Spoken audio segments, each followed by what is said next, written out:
अल्लाह ताला ने मक्खी को क्यों पैदा किया?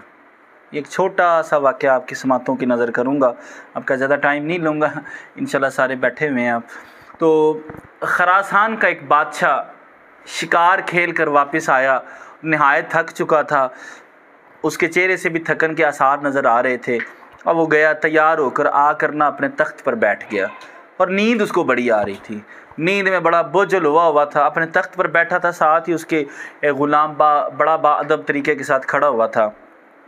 अब वो जो बादशाह था उसको नींद आ रही थी और नींद में वो सो रहा था। अब एक छोटी सी मक्खी आई जो उसके चेहरे पर आकर बैठ जाती थी। वो नींद की हालत में सो जाता था और वो मक्खी उसके मुंह पर आकर बैठ जाती थी और वो उस मक्खी को उड़ाने के लिए हाथ वो मुंह पर मारता था और उसके मुंह पर वो तमाचा समझ लें या थप्पड़ समझ लें या ज़ोर से हाथ लग जाता था, वो उठ जाता था।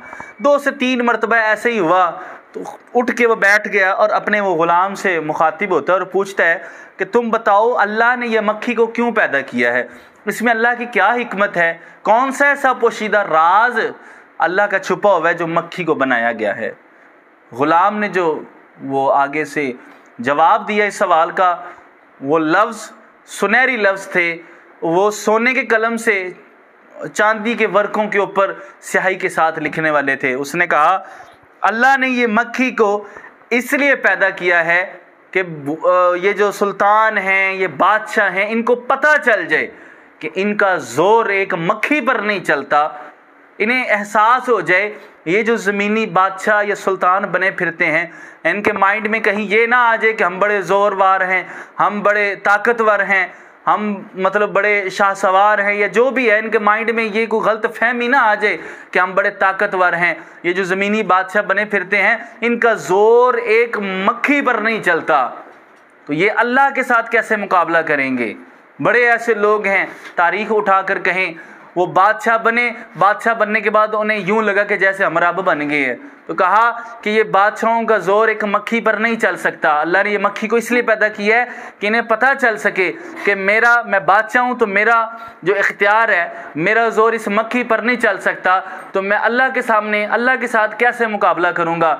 वो मालिक, सारी मखलूक़ात का वो मालिक है, वो 2 जहानों का वो मालिक है। अल्लाह ताला हमारे ऊपर अपना ख़ास करम करे। जब इतनी ये बात उस बादशाह ने सुनी, वो बड़ा खुश हुआ और उसने उस ग़ुलाम को आज़ाद किया।